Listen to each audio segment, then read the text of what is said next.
Good morning students, this is your Neetu ma'am and welcome to the English class and we are doing the comprehension. I hope you all are enjoying doing comprehension. But comprehension is a very interesting topic and most important, it's a very scoring topic.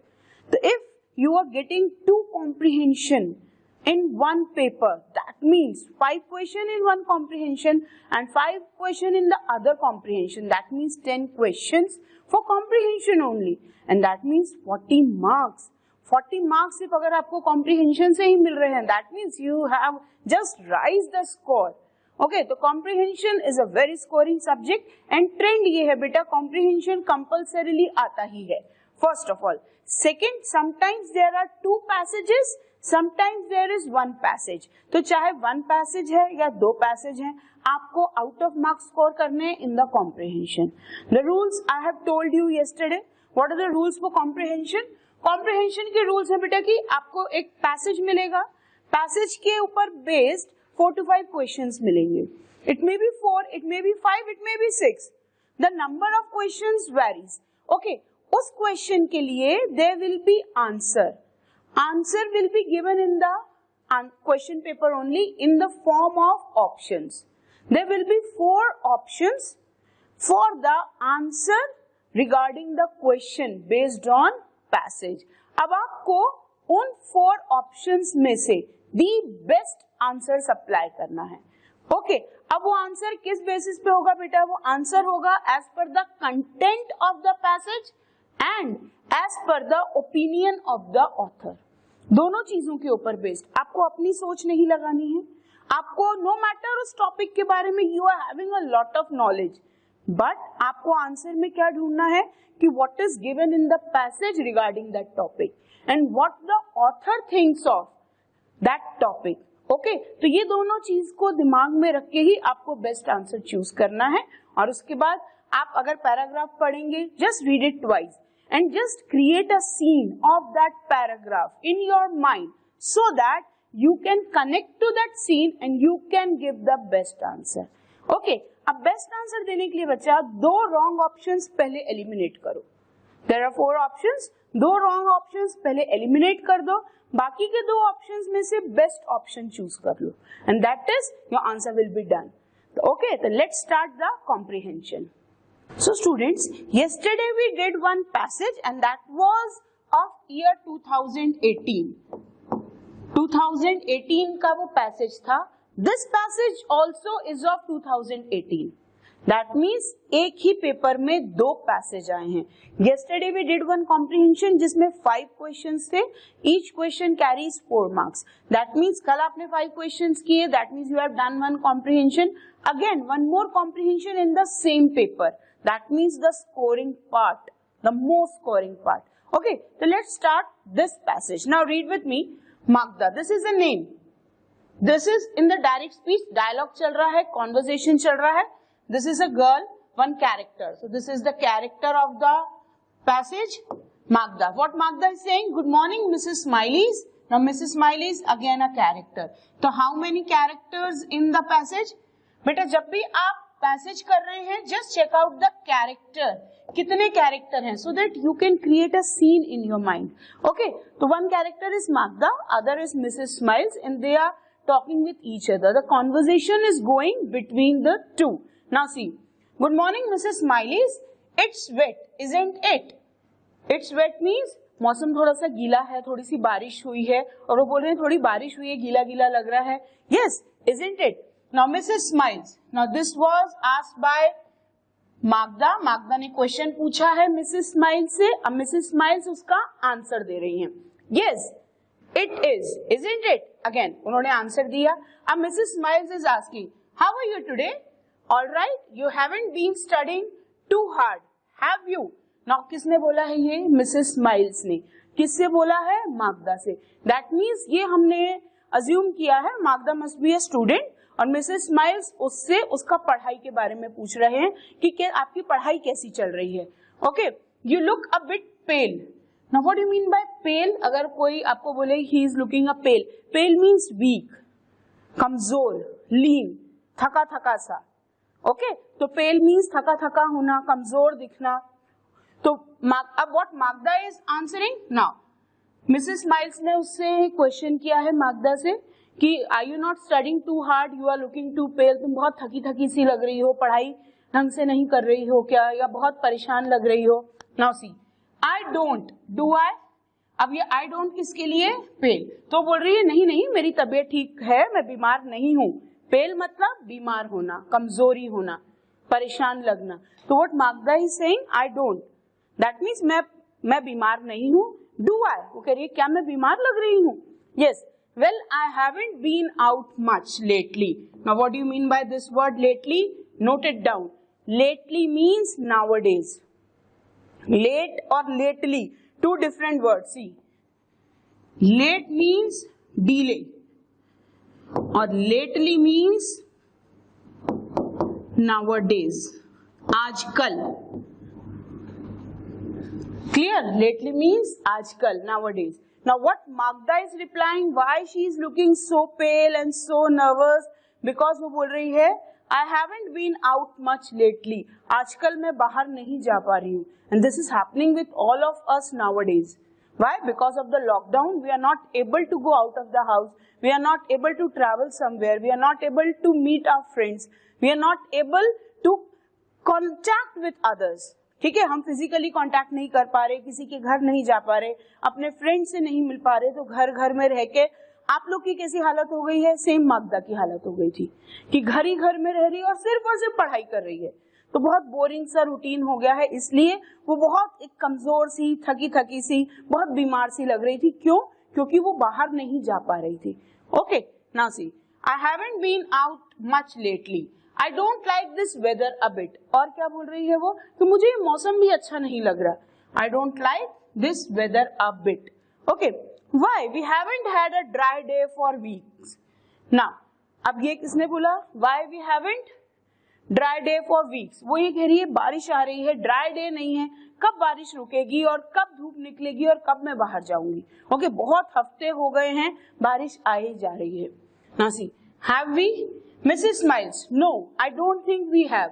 Mrs. Miles क्या answer दे रही है कि नहीं, हमने बहुत दिन से ऐसा ड्राई डे देखा ही नहीं है और पता नहीं और कितने दिन तक बारिश आती रहेगी और सूरज नहीं निकलेगा. Okay, let's see you bye. See you means फिर मिलते हैं. आप किसी से बोलते हैं चल see you, see you means फिर मिलते हैं. सी यू मैंने आपको नाउन में भी कराया था, मैंने आपको वर्ब में भी कराया था. Looking forward to see you, looking forward to see you means looking forward to meet you. See का यहाँ मतलब देखना नहीं, सी का यहाँ मतलब मिलना. ओके, तो what Mrs Miles said, let's see you. Let's see you means चलो मिलते हैं बाद में. You will be going back home next month, won't you Magda. तो what Mrs Miles saying, Mrs Miles कह रही है मागदा तुम अगले महीने घर जाने वाली हो. दैट मीन्स मागदा, हम ये अज्यूम कर रहे हैं, सीन क्रिएट कर रहे हैं कि Magda must be there for study. Hostel में या कहीं रूम में वो रह रही है, मिसेस माइल्स उसकी नेबर हैं और वो मिसेस माइल मागदा से बोल रही हैं कि तुम आजकल थकी थकी लग रही हो, पढ़ाई नहीं कर रही हो क्या, और अगले महीने क्या तुम घर जाने वाली हो. See, you will be going back home next month, won't you. ये मिसेस माइल्स ने किससे पूछा है, मागदा से. ओके, अब what Magda is answering, oh no, I am not going back yet.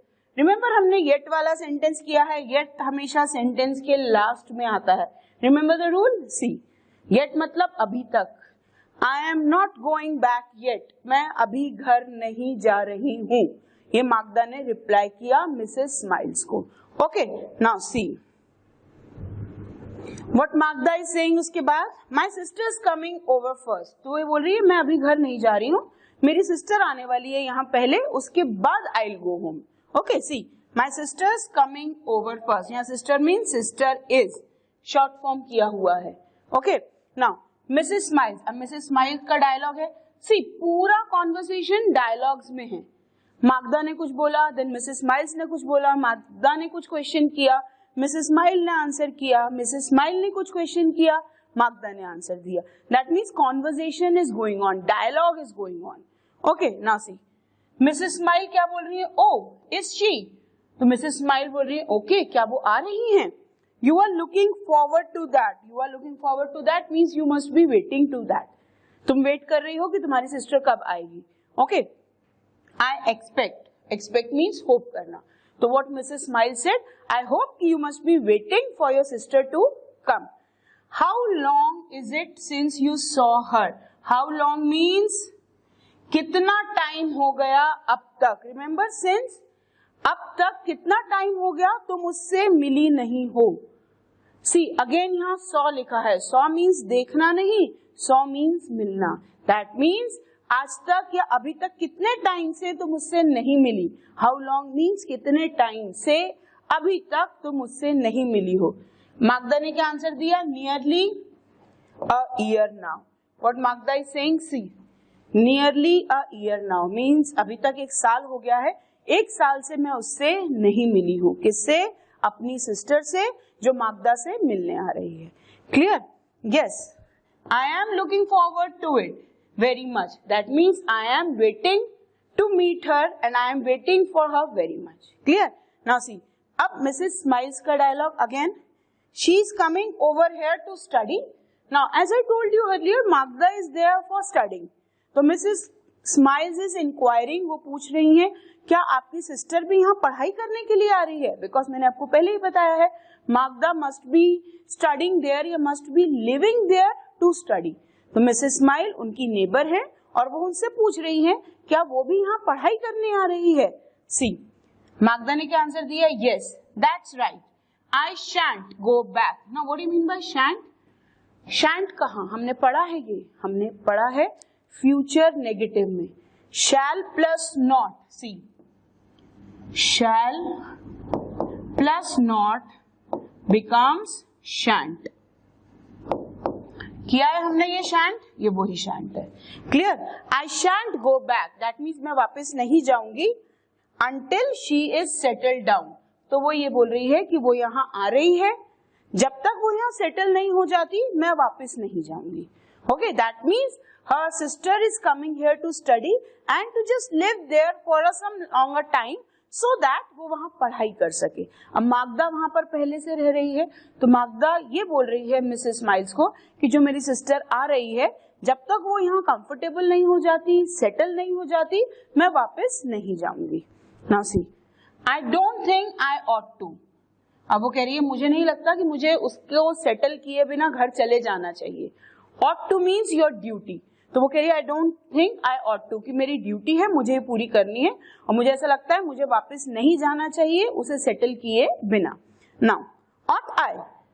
Now Mrs Smiles. अब मिसेस स्माइल्स का क्या डायलॉग है, well no she is younger than you are. Is she. Younger means छोटी, बड़ी means elder. Okay, बड़ी means older नहीं. We will do this in our adjective video कि जब भी हम ब्लड रिलेशंस की बात करते हैं, ब्लड रिलेशंस में हम ओल्डर यूज नहीं करते, ब्लड रिलेशन में हम एल्डर यूज करते हैं, बड़ी बहन. ओल्डर यूज होता है उम्र में बड़े के लिए, रिश्ते में बड़े के लिए एल्डर. ओके, और छोटे के लिए यंगर. तो what Mrs Smiles is asking from Magda, well no she is younger than you are. That means वो तुमसे छोटी है. Is she. क्या वो तुमसे छोटी है. What Magda is saying, yes she is only 18. तो मागदा क्या बोल रही है कि वो सिर्फ 18 साल की है और वो यहाँ पढ़ाई करने के लिए आ रही है और जब तक वो यहाँ सेटल नहीं हो जाती मैं वापस नहीं आऊंगी, बिकॉज ये मेरी ड्यूटी है कि मैं उसको यहाँ सेटल कर दूं, फिर मैं घर वापस जाऊंगी. तो आई hope you have understood the paragraph. You have just created the scene in your mind. There are two characters, Mrs. Miles, Magda, and they are neighbors. Magda is a student who is studying there, who is pursuing her studies there.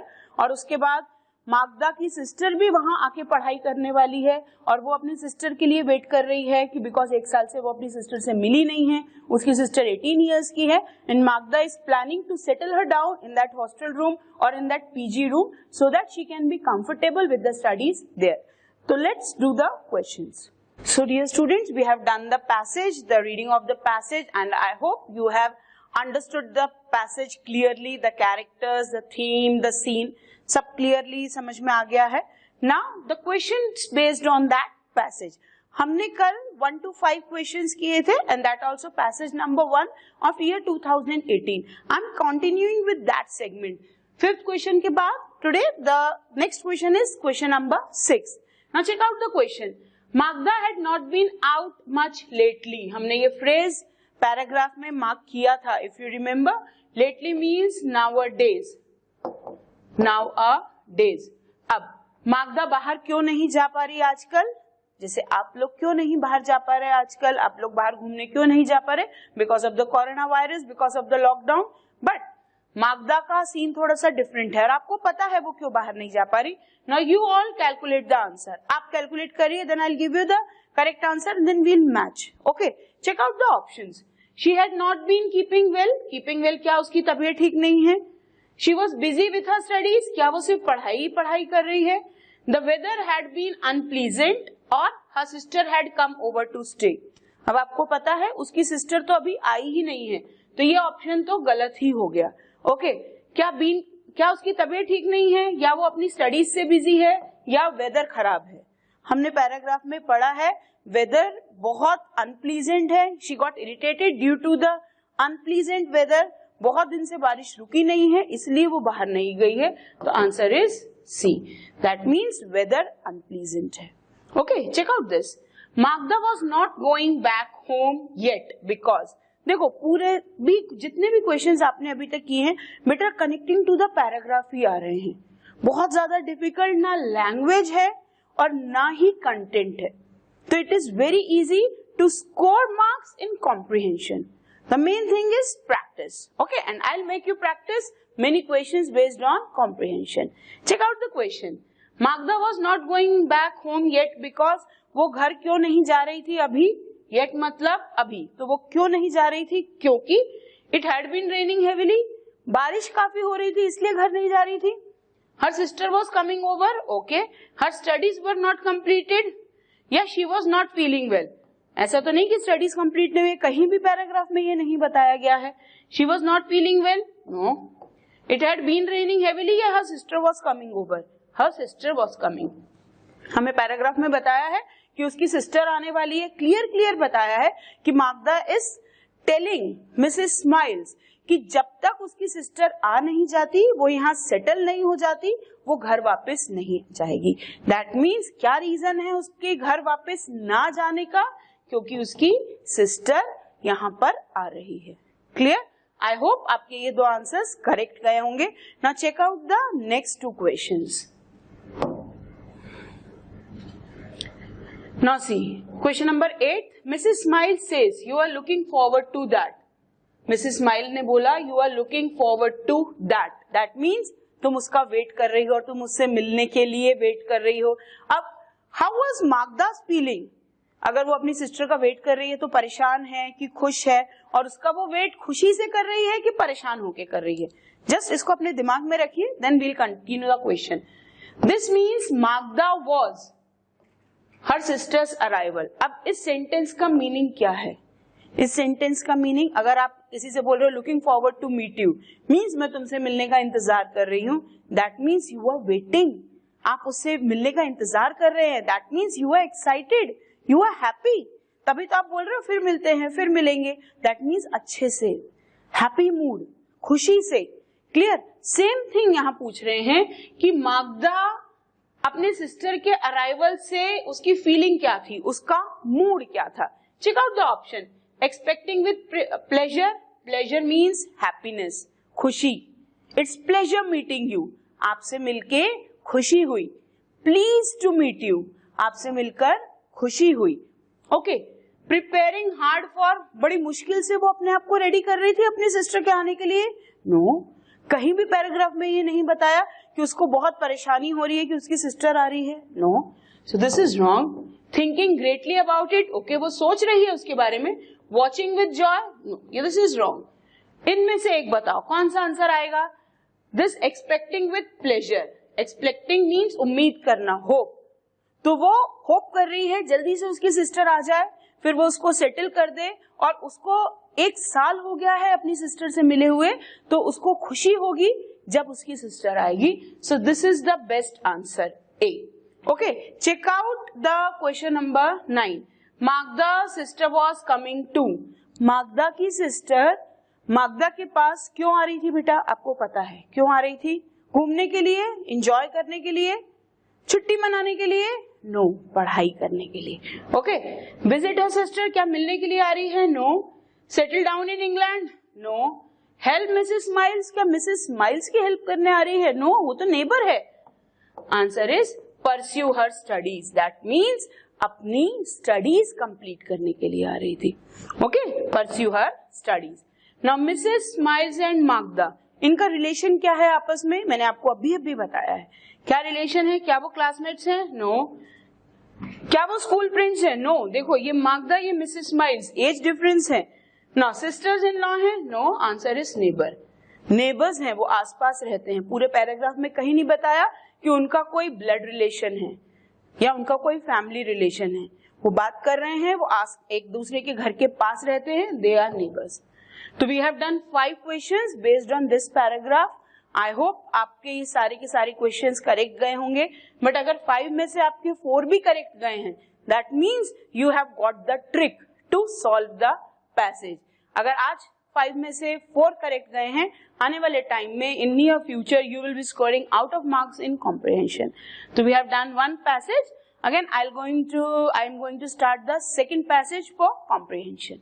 So students, we have done 1 passage today. We have done 1 passage yesterday. Both the passages were from your question paper, that also from year 2018. Paper number 2. This is paper number 1 of year 2018 only. That means हम जो practice भी कर रहे हैं comprehension की, we have started with the difficult level. That means we have started directly from the question papers, so that you can know the level of passage and you can know the level of questions. तो I hope आपको वो दोनों passages समझ में आए होंगे. Now I am going to start paper number 1 of year 2018. Clear? बहुत पुराना पेपर नहीं है, 2020 अभी रनिंग है। ये last year, before last year ये पेपर आया था, लास्ट टू लास्ट ईयर, और इसमें 2 पैसेज आए थे ईयर 2018 के सेकंड पेपर में। अब आप बोलोगे मैम पेपर 1 और पेपर 2 या फर्स्ट पेपर या सेकंड पेपर क्या? बेटा, एक ईयर में एनडीए के 2 एग्जाम्स होते हैं। Okay, first exam in April, the other is in सितंबर और नवंबर। ओके, आपका जो अभी हो रहा है सितंबर में एग्जाम होगा, बिकॉज अप्रैल का एग्जाम पोस्टपोन हो गया। क्लियर? तो आप दोनों बार ट्राई कर सकते हो। जैसे अगर आपने अभी एडमिशन लिया है जुलाई में, जुलाई टू मार्च आप पढ़ाई करो। फर्स्ट आपका ट्रायल होगा अप्रैल में, देन सितंबर में, then again April, then again September, then again April. That means you got 5 chances for applying for the exam or to just trying for the exam. Okay, तो ये paper number 1 2018, that means April paper, and the earlier was paper number 2 2018, that means in September. Clear? So let's start this passage. यहां बात हो रही है बेटा rule of the road की। Main topic क्या है हमारा? Rule of the road. Now see, rule of the road means that in order that the liberties of all. Now what do you mean by liberties? Liberties means आजादी, freedom. आपके पास आजादी है, आपके पास freedom है, आपके पास राइट है। आप खुद अपनी इच्छा के मालिक हैं। आपको जहां जाना है आप जा सकते हैं, आपको जो खाना है आप खा सकते हैं, आपको जो पहनना है आप पहन सकते हैं। तो these are the liberties. These are the liberties. So the rule of the road means that in order that the liberties of all may be preserved, the liberties of everybody must be curtailed. अब इस line का मतलब समझो। हम बात कर रहे हैं rule of the road. Road पे क्या रूल चलता है बेटा? नो मैटर आपके पास लिबर्टी है, आपके पास आजादी है, तो क्या आप कभी भी किसी भी टाइम पे रोड में कहीं भी गाड़ी खड़ी कर सकते हो? Is it like that?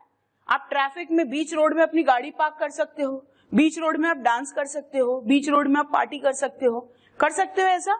या रेड लाइट पे आप अपनी गाड़ी लेके जा सकते हो, कर सकते हो? या मिड ऑफ द रोड आप गाड़ी खड़ी करके ट्रैफिक जैम कर सकते हो? Is it like that? गाड़ी आपकी, पेट्रोल आपका, आप गाड़ी खुद ड्राइव कर रहे हो आप, तो भी क्या आप रोड पे अपनी गाड़ी को अपनी मर्जी से मिड ऑफ द रोड आप खड़ी करके ट्रैफिक जैम कर सकते हो? नो, क्योंकि रूल ऑफ द रोड क्या कहता है? सी, रूल ऑफ द रोड कहता है लिबर्टीज ऑफ ऑल, सबकी जो पावर, सबकी जो आजादी है ना बेटा, वो बचा के रखनी है हमको। सबकी आजादी को बचा के रखना है। क्यों? ताकि लिबर्टीज ऑफ एवरीबॉडी, ताकि सबकी आजादी को थोड़ा थोड़ा कम किया जाए, कर्टेल किया जाए, कम किया जाए, खत्म नहीं किया जाए, कम किया जाए। अब कम कैसे और ज्यादा कैसे? अगर आपको किसी भी स्टेट में ट्रैवल करना है, इंटर स्टेट ट्रैवल करना है, आप जा सकते हो। इंटरसिटी ट्रैवल करना है, आप जा सकते हो। आप टोल पे टोल टैक्स पे करो और आप जा सकते हो, कोई आपको रोकेगा नहीं, रोकेगा। लेकिन अब कोई आपको रोकेगा नहीं, दैट मीन्स वो आपकी लिबर्टी है। आप अपनी गाड़ी उठा के कहीं भी जा सकते हो, ये आपकी लिबर्टी है। लेकिन उस लिबर्टी का मिसयूज नहीं होना चाहिए। उस लिबर्टी को आप ये नहीं, आप बीच रोड में गाड़ी पे खड़े होकर डांस कर रहे हो, traffic police will allow this? No. आप बीच रोड पे गाड़ी पार्क करके आप ट्रैफिक जाम कर रहे हो, will the traffic police allow? No. Clear? आप रेड लाइट क्रॉस करके जा रहे हो, क्या ट्रैफिक पुलिस से अलाउ करेगी? नहीं। तो ये सारी लिबर्टीज को कम किया गया है ताकि सबको पूरी आजादी मिल सके, जब सब लोगों की थोड़ी थोड़ी आजादी को कम कर दिया गया है। ओके, आगे पढ़ो।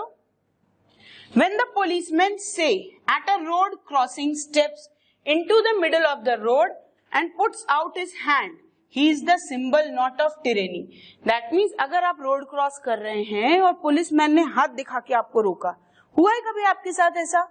आपने रेड सिग्नल क्रॉस किया और पुलिसमैन ने हाथ दिखाया, चल बेटा गाड़ी साइड में लगा, हुआ है आपके साथ ऐसा? हुआ होगा, हुआ होगा। आपने जैसे ही रेड सिग्नल क्रॉस किया, या आप गलत रोड पे आ रहे हैं, या आप रॉन्ग साइड आ रहे हैं, तो क्या कभी ट्रैफिक पुलिस ने आपको हाथ दिखा के रोका है? See, traffic policeman puts out his hand. तो जब आपको ट्रैफिक पुलिसमैन अपना हाथ दिखा रहा है, तो वो क्या आपके साथ गलत कर रहा है? तो क्या वो आपको आपके पावर से अलग कर रहा है? क्या वो आपके साथ कुछ गलत कर रहा है? सी, he is the symbol not of tyranny. Now see, tyranny मतलब cruel rule, cruel rule, dictatorship, कि अपनी मर्जी चलाना, अपने ही रूल चलाना, किसी की सुनना ही नहीं, नो मैटर किसी को परेशानी हो रही है, बट हम तो अपने रूल से चलेंगे। तो क्या अगर ट्रैफिक पुलिसमैन आपको रॉन्ग साइड आने के लिए रोक रहा है, या आपको रेड लाइट क्रॉस करने के लिए रोक रहा है, तो क्या वो गलत रूल अपना रहा है, या वो अपने पावर का गलत फायदा उठा रहा है? वो टिरेनी नहीं कर रहा, वो आपके साथ गलत नहीं कर रहा, वो आपके साथ क्रूएल बिहेवियर नहीं कर रहा, वो आपको सही चीज बता रहा है कि this is law and order. आप लॉ एंड ऑर्डर के खिलाफ नहीं जा सकते। सो बट ऑफ लिबर्टी, तो वो किस चीज का सिंबल है? वो क्रूएलनेस का सिंबल नहीं है, वो लिबर्टी का सिंबल है। किस आजादी का सिंबल है? कि अगर आप रॉन्ग साइड आ रहे हो और चार लोग राइट साइड जा रहे हैं, तो क्लैश होने का डर है, तो वो सब लोगों के पावर को संभाल रहा है। आप रेड लाइट क्रॉस कर रहे हो सकता है आगे एक्सीडेंट हो जाए, तो सब लोगों को परेशानी होगी, आपको भी परेशानी होगी, तो वो सबके पावर को कंट्रोल कर रहा है ताकि सब चीज लॉ एंड ऑर्डर से चले। Okay, now you have submitted to a curtailment of private liberty in order that you may enjoy a social order which makes your liberty a reality. That means आपने अपनी जो private liberty है, private liberty को कम कर लिया ताकि आप social liberty enjoy कर पाए। प्राइवेट लिबर्टी को कैसे कम किया बेटा? कि आप कभी भी गाड़ी उठा के बीच रोड पे नहीं रोक सकते, आप रॉन्ग साइड नहीं जा सकते, आप रेड लाइट क्रॉस नहीं कर सकते। तो अगर आपने ये प्राइवेट अपनी पर्सनल आजादी को थोड़ा सा कंट्रोल किया, तो आप सोशल लिबर्टी को एंजॉय कर सकते हैं जो रियलिटी है। We are living in a society, तो we must live according to the rules of society. क्या आप रात को घर के बाहर डीजे लगा के डांस कर सकते हैं? No, because this is against law and order. तो we must live as per the rules of law and order. तो रूल ऑफ रोड भी यही कहता है कि आपके पास जो लिबर्टीज हैं आप उनको थोड़ा सा कम करो, सो दैट आप सोशल लिबर्टी एंजॉय कर पाओ। क्लियर? और वो ही रियलिटी है। Okay, now we have both liberties to preserve. हमारे पास दोनों लिबर्टीज हैं जो हमें संभाल के रखनी है। प्रिजर्व करना, संभाल के रखना। कौन कौन सी? Individual liberty and social liberty. Individual level पर आपकी इंडिविजुअल लिबर्टीज हैं, आप सोसाइटी में रह रहे हो तो आपकी सोशल लिबर्टीज है। बेटा आप घर के अंदर कैसे भी रहो, no matter what type of clothes you wear, no matter what type of behaviour you show, but when you are going to some social function, you wear clothes according to the function, you behave according to the persons. That means that is social behavior. So in the society you have to display a social behavior, and if you are living in a society you must have that social liberty. Okay, now sir, that is we must have a judicious mixture of both. Judicious means fair, बराबर, balance, ना कम ना ज्यादा। Individual liberty भी चाहिए बच्चा और social liberty भी चाहिए।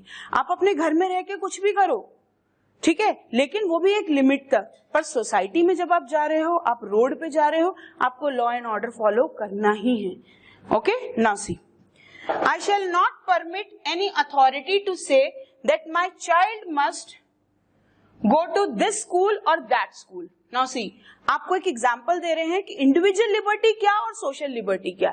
इंडिविजुअल लिबर्टी, मेरे पास क्या पावर है कि मैं डिसाइड करूंगी मेरा बच्चा कौन से स्कूल में जाएगा, मेरा बच्चा क्या कपड़े पहनेगा, मेरा बच्चा क्या कोर्स परस्यू करेगा, वो साइंस करेगा, वो मैथ्स करेगा, ये मेरा और मेरी फैमिली का पर्सनल डिसीजन है। इसमें सोसाइटी का कोई रोल नहीं है। सोसाइटी मुझे नहीं समझा सकती कि आप अपने बच्चे को स्कूल में डालो। That is totally my decision, that is totally my individual liberty. ये मेरी आजादी है, ये मेरा पावर है कि मैं अपने बच्चे को किसी भी स्कूल में डालूं, मैं अपने बच्चे को कोई भी कोर्स परस्यू कराऊं, मैं अपने बच्चे को फॉरेन भेजूं, मुझे कोई ये डिसीजन लेने से नहीं रोक सकता। So what is this? This is individual liberty. Okay, now सी, अब वही चीज, शेल स्पेशलाइज इन साइंस और आर्ट्स, ये चूज करना भी मेरी पर्सनल लिबर्टी है। अब आगे देखो, दीज थिंग्स आर पर्सनल, ये सारी चीजें पर्सनल हैं। अब सोशल क्या है बेटा? But if I say that my child shall have no education, पर अगर मैं अपने पावर का फायदा उठा के कि मेरा बच्चा है, मैं कोई भी डिसीजन लूं तो मैं उसको स्कूल ही नहीं भेजूंगी, इज इट ओके? मेरा पावर है, मेरा पर्सनल पावर है, मेरा बच्चा है, मेरी फैमिली है, मेरे पास अथॉरिटी है अपनी फैमिली को कंट्रोल करने की, तो क्या मैं ये डिसीजन ले सकती हूँ आज के टाइम में कि मैं अपने बच्चे को एजुकेशन नहीं दूंगी? तो वो गलत होगा। तब सोसाइटी का इंटरफेरेंस वैलिड है। देन सोसाइटी विल से कि it is wrong to keep your child uneducated. Okay, now continue with that. See, if I say that my child shall have no education at all, then society will firmly tell me that, फिर society मुझे क्या बताएगी? My child must have education whether I like it or not. तब society का liberty जरूरी हो जाता है। सोसाइटी इंटरफेयर कर सकती है कि अगर आप बच्चे को नहीं एजुकेट कर रहे तो आप गलत हैं, अगर मुझे पसंद है या नहीं है, but as a social responsibility मुझे अपने बच्चे को एजुकेशन इम्पार्ट करनी है। कहाँ करानी है, कैसे करानी है, कब करानी है, क्यों करानी है, वो मेरा पर्सनल डिसीजन है, बट नहीं करानी ये गलत है। ओके, तो आई होप आपको ये पैराग्राफ समझ में आया है। हम किस बारे में बात कर रहे हैं, हमने क्या क्या डिस्कस किया। हमने यहाँ पे rule of the road discuss किया, रूल ऑफ द रोड के साथ मोस्ट इंपॉर्टेंट डिस्कस किया हमने लिबर्टीज, हमारी इंडिविजुअल लिबर्टीज, हमारी social liberties. That means liberty क्या है एक ह्यूमन की। ओके, तो now we'll see the questions based on this paragraph. So students, let's see the questions based on the passage. We have done the passage regarding rule of the road, regarding liberties of all, regarding individual liberties, social liberty. इन पूरे topics पे हमने एक passage पढ़ा है. Now I am going to discuss some questions based on that passage. Now see the question. According to the author, the rule of the road implies. That means rule of the road का मतलब क्या है? मैंने आपको बताया है, rule of the road means सबको liberty है रोड पे जाने की, बट इसका मतलब ये नहीं है कि उसको आप मिसयूज करो, आप अपने पावर का मिसयूज करो. तो rule of the road means सबको पावर है लेकिन एक लिमिट तक. Okay, now see the rule regarding the traffic on the road. No, traffic के बारे में बात नहीं है rule of road. The principle on which a road is constructed to ensure safe traffic.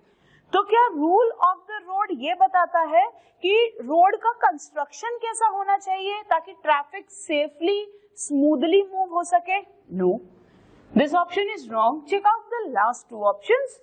Unrestricted freedom for all. What do you mean by unrestricted? Restricted means एक restrictions है, एक पाबंदी है। हमारे यहाँ रोड्स पर पाबंदी है, आप रॉन्ग साइड नहीं जा सकते, आप मिड ऑफ द रोड गाड़ी नहीं पार्क कर सकते, आप नो हॉकिंग जोन में हॉर्न नहीं बजा सकते। तो ये सारी रेस्ट्रिक्शंस हैं। तो क्या रूल ऑफ द रोड ये कहता है कि अनरेस्ट्रिक्टेड फ्रीडम हो? दैट मीन्स ऐसी आजादी हो जहां कोई पाबंदी ही नहीं है। क्या पूरे पैराग्राफ में ऐसा कहीं बताया गया है कि किसी पे कोई पाबंदी नहीं रहेगी, आजादी अनरेस्ट्रिक्टेड रहेगी? सी, ऐसा है कहीं? No. See the D option, restricted individual freedom to ensure freedom for all. That means हर एक इंडिविजुअल की फ्रीडम पर पाबंदी है ताकि सबको फ्रीडम मिल सके, और यही तो बताया गया है रूल ऑफ रोड में। दैट मीन्स आप रोड पर चलते हुए कुछ रूल्स फॉलो करते हैं ताकि सब लोग एक लॉ एंड ऑर्डर से चले। तो correct answer is D. Okay, now see this. The author thinks that when a policeman signals you to stop on a road crossing, he is। तो जब कोई पुलिसमैन आपको रोड क्रॉसिंग पर रोकता है हाथ दिखा के, तो वो क्या कर रहा है? Behaving in a whimsical manner। whimsical, पागलों के जैसे, समझ ही नहीं आ रहा। Unexpected, तो क्या वो ट्रैफिक पुलिसमैन पागल है? आपको रोक रहे हैं, भाई रुक जा, भाई रुक जा, गाड़ी लेके रुक जा। No, this is wrong। Interfering with your freedom to use the road, तो क्या वो आपके फ्रीडम में इंटरफेयर कर रहा है, दखल अंदाजी कर रहा है आपके पावर में? नो, वो अपनी ड्यूटी फॉलो कर रहा है। और उसकी ड्यूटी क्या है कि अगर कोई भी individual rule of the road follow नहीं करता तो उसको फाइन करो। ओके, तो this is wrong. See the third option, protecting the liberty of all to use the road. Yes, वो सबकी लिबर्टी को प्रोटेक्ट कर रहा है ताकि सब रोड को प्रॉपरली यूज कर पाए, कोई भी गलत तरीके से अपने पावर का मिसयूज ना करे। रोड पर सबको चलने का राइट है। दैट मीन्स ये नहीं है कि आप डांस करते करते चल रहे हैं, आप रोड के बीच में रुक के डांस कर रहे हैं कि रोड तो हमारी है, हम तो कहीं भी जा सकते हैं, हम तो कहीं भी डांस कर सकते हैं। Is it like that? No. That means सबकी लिबर्टी को कंट्रोल करना, प्रोटेक्ट करना, ताकि सब लोग उस लिबर्टी को एंजॉय कर पाए। So I hope you have understood these two questions. Now the next two questions. Now see, question number 13. The author is of the view that we should. See, मैंने आपको स्टार्टिंग में ही बताया है आपको किसके ओपिनियन से चलना है? ऑथर के ओपिनियन से। यहाँ पर भी आपको ऑथर का व्यू, ऑथर का नजरिया, व्यू मतलब नजरिया, ऑथर का पॉइंट ऑफ व्यू क्या है आपको ये बताना है। Now check out this. Author का पॉइंट ऑफ व्यू क्या है? Have absolute individual liberty without any restrictions imposed by the society? No. Author ये नहीं कह रहा कि सबके पास पूरी एब्सोल्यूट लिबर्टी होनी चाहिए और सोसाइटी का इंटरफेरेंस नहीं होना चाहिए। ऑथर ने ये नहीं बोला है। Now see B option, have everything controlled by the society without any kind of individual liberty? No, author ने ये भी नहीं बोला कि सब चीज सोसाइटी ही कंट्रोल करेगी, हमारी खुद की मर्जी नहीं रहेगी। ऑथर ने ये नहीं बोला। Now see this two, try to strike a sensible balance between our individual liberty and our social liberty. Yes, हमने ये पढ़ा है पैराग्राफ में, किस लाइन में किस तरह पढ़ा है? This is a judicial balance between social liberty and individual liberty. That means fair balance होना चाहिए, और वही चीज ये कह रहे हैं। सेंसिबल मतलब वाइज, समझदारी से, प्रॉपर, फेयर, जजमेंटल मतलब जजमेंट करके, जुडिशियस। किस में बैलेंस होना चाहिए? Individual liberty and social liberty. So this is the correct answer. Now see the question number 14 and 15. Now see, total 5 questions for the paragraph. That means अगर 5 के 5 questions आपके correct हैं, तो that means 20 marks for the first passage. Now see, the author holds that. Again, holds मतलब author का opinion. बेटा जब भी इस टाइप के phrases आए, आपको उसकी टेक्निक पता होना चाहिए कि क्वेश्चन क्या बोल रहा है। आपको क्वेश्चन समझ में आएगा तभी आप आंसर चूज कर पाओगे। तो check out this phrase, holds that means उसका ओपिनियन, उसका मत, उसकी राय, उसका पॉइंट ऑफ व्यू। ओके, तो ऑथर का पॉइंट ऑफ व्यू क्या है या ऑथर की राय क्या है? Check out this, educating or not educating his child is a matter of personal liberty. No, educating or not educating his child is also a matter of social liberty. Social liberty के अंदर आता है कि आपको आपके बच्चे को पढ़ाना है या नहीं पढ़ाना, आपकी पर्सनल मर्जी नहीं चलेगी, because he is a member of society. Your child is a part of society, उसको सोसाइटी में रहना है। आप उससे राइट टू एजुकेशन का राइट नहीं छीन सकते, तो आप अपनी मर्जी चला के अपने बच्चे को अनएजुकेटेड नहीं रख सकते, otherwise society has to interfere. So the correct answer is B. Okay, now see the last question for this para. The most suitable title of the passage would be. Now see, क्या अब यहाँ पे आपको क्या देना है? Title. इससे पहले जब आप स्टेट बोर्ड में या सीबीएसई बोर्ड्स में आप जब सब्जेक्टिव पेपर देते थे, तो सब्जेक्टिव पेपर में आपको पैसेज का टाइटल देना है, डिपेंड्स ऑन यू, कुछ भी दीजिए टाइटल, आप कंटेंट के अकॉर्डिंग कोई टाइटल दे दीजिए, एक्सेप्टेड। बट यहाँ per your liberty is constraint, that means आपको एक बाउंड्री में बांध दिया गया है कि टाइटल आपको इन चारों में से ही एक चूज करना है, और वो भी दी बेस्ट चूज करना है। क्लियर?